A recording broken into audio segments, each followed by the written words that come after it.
Industry থেকে কেউ লাশ নিয়ে যেতে চাচ্ছিল না, যেহেতু একটু বিতর্কিত ব্যাপার। সেক্ষেত্রে আমি এবং বিজয়, কমেডিয়ান আর্টিস্ট, আমরা দুইজন এই গাড়ির সাথে আমরা দুইজন যাই। যখন শুনছে বাই রোডে যাবে, সবাই তখন বাই রোডে বসা। কত মানুষ ঘোড়াশাল, নরসিংদী, তাজপুর, অসংখ্য মানুষ রাস্তায় আমাদের গাড়িটাকে ব্লক দিছে, রাস্তায় বসে আছে, লাশ দেখানি। কিন্তু ভৈরব ফেরি বন্ধ করে দিল। ওখানে তারপর বাধ্য হয়ে আমরা কফিনের বাক্স খুলি এবং খুলে তার লাশটা দেখায়।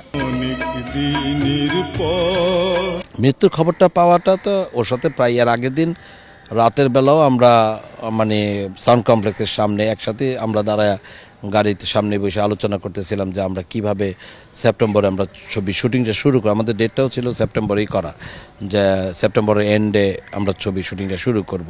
ও মানে 5 তারিখ না 4 তারিখ আমরা ওই সাউন্ড কমপ্লেক্সের, বর্তমান যে সাউন্ড কমপ্লেক্স, এইখানে আমরা দাঁড়ায় অনেকক্ষণ আলোচনাও করছি। আলোচনা করে পরে সে চলে গেল। আমার তখন কাজ চলতেছিল। পরের দিন সকালে শুটিং আছে, সুখে ঘরে দুঃখের আগুন ছবি শুটিং। 8 নম্বর ফ্লোরে এখানে একটা সেট ফরা, মানে বাইরে বহিরাংশে একটা সেট ছিল।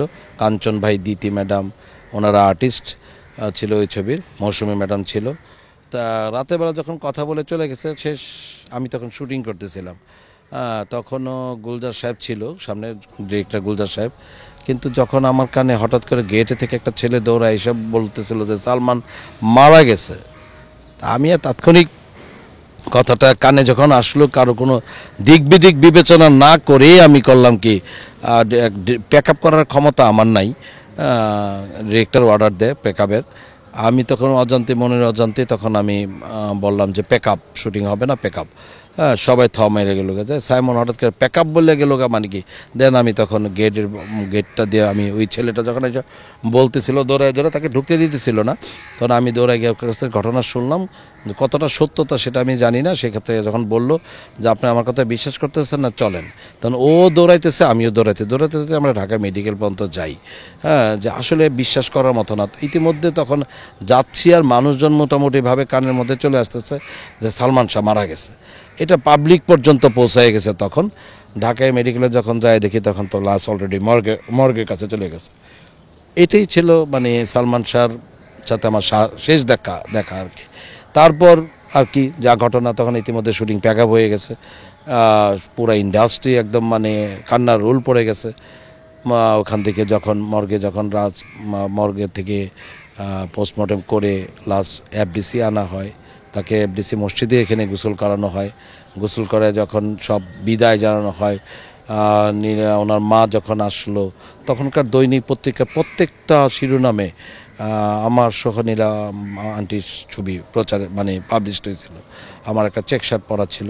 তা আমার ছবি দেখে যেমন ভালো লাগছে, দেন কষ্টও লাগছে যে তখন নীলান্টি একমাত্র মনে হয় যে আমাকেই চেনে, আর কাউকে চেনে না ইন্ডাস্ট্রি, এমন একটা কিছু ছিল। কান্নার প্রত্যেকটা ছবি এরকমই ছিল। দেন যখন এই ইন্ডাস্ট্রি থেকে কেউ লাশ নিয়ে যেতে চাচ্ছিল না, যেহেতু একটু বিতর্কিত ব্যাপার, কিন্তু আমি কখনোই ওদিক চিন্তা করি নাই। সেক্ষেত্রে আমি এবং তখনকার এক আর্টিস্ট ছিল বিজয়, কমেডিয়ান আর্টিস্ট, আমরা দুইজন এই গাড়ির সাথে আমরা দুজন যাই। সেক্ষেত্রে অনেক মার্কিং করে বিভিন্ন ধরনের নিউজও হয়েছিল। তখন কেউ যায় না ইন্ডাস্ট্রিতে এই দুজন কারা, কারণ আমি তো ফেমাস কেউ না যে আমাকে চিনবে। আমার ছবিটা মার্ক করে দিয়ে তারপরে অনেক পত্রিকায় নিউজ হয়েছিল, কিন্তু আসলে সেরকম কিছু না। আসলে তার মৃত্যুটা কীভাবে হয়েছে আমরা নিজেরাও জানি না, অনেকেই এর ব্যাপারে আমরা বলতে পারবো না।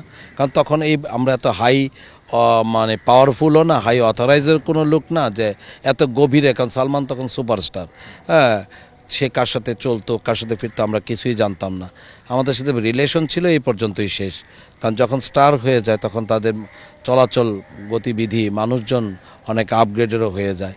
আমাদের সাথে কাজের প্রয়োজনে হয়ে যায়, কাজের প্রয়োজনই হয়। সেক্ষেত্রে আমাদের সাথে একটা গ্যাপও ছিল, কিন্তু বন্ধুত্বের জায়গা থেকে কখনো রিলেশন সে নষ্ট করে নাই। এখন তো প্রচুর দর্শক আছে আসলে যারা হচ্ছে সালমান শাহকে নিয়ে, মানে সালমান শাহর ছবি দেখে সালমান শাহর ফ্যান, সালমান শাহর জন্য মিলাদ পড়ায়, দোয়া চাই। যেদিন সে মারা যায়, আমি লাশ নিয়ে তো আমি গেছি ভৈরব পর্যন্ত, আমার বাড়ির উপর দিয়ে গেছি। এর মধ্যে কত মানুষ ঘোড়াশাল, নরসিংদী, কাঁচপুর, অসংখ্য মানুষ রাস্তায় আমাদের গাড়িটাকে ব্লক দিছে। যখন শুনছে বাই রোডে যাবে সবাই তখন বাই রোডে বসা।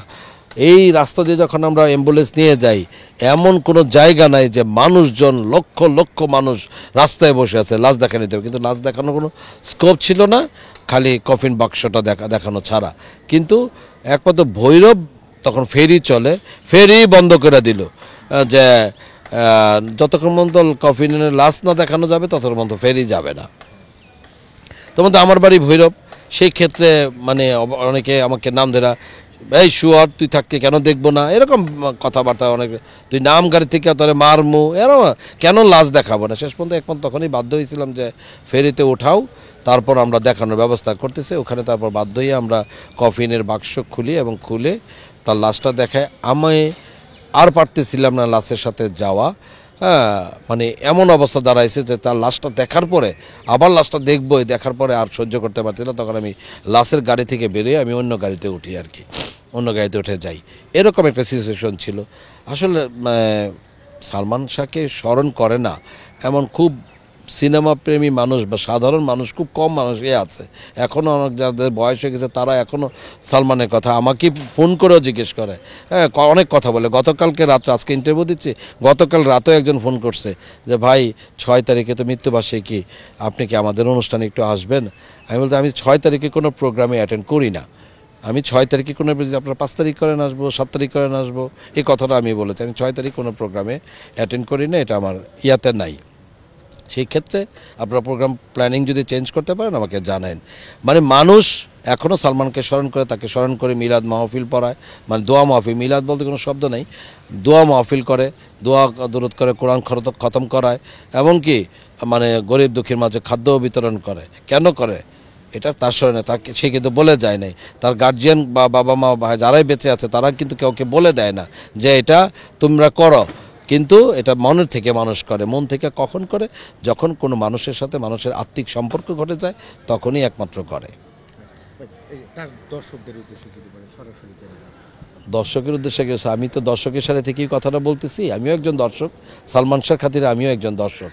যদিও সালমান আমার সাথে একটু ঘনিষ্ঠতা বেশি ছিল, দর্শকের অনেকের সাথে ছিল না, সেক্ষেত্রে আমার একটু বেশি ছিল। আপনাদেরকে আপনারা করেন, আমি জানি আপনারা সবাই দোয়া করেন সালমান যেন আল্লাহ তাআলা বেহেশত নসিব করে।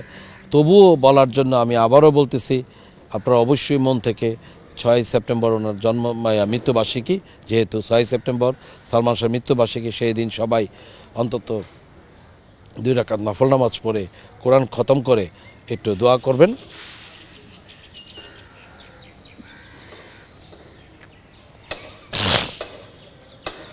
আল্লাহ যেন তাকে বেহেশত নসিব দান করে। আসসালামু আলাইকুম সবাইকে।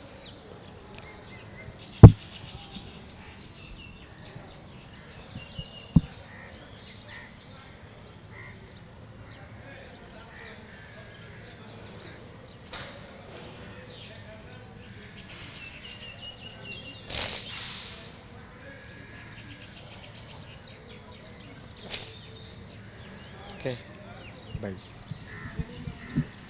এরপরেও আমরা ভাগ্যবান, আমাদের একটা সালমান শাহ ছিল, এখন আমরা ভাববো একটা সালমান শাহ ছিল। আর আসবে না। ভাই কিছুই আসবে না।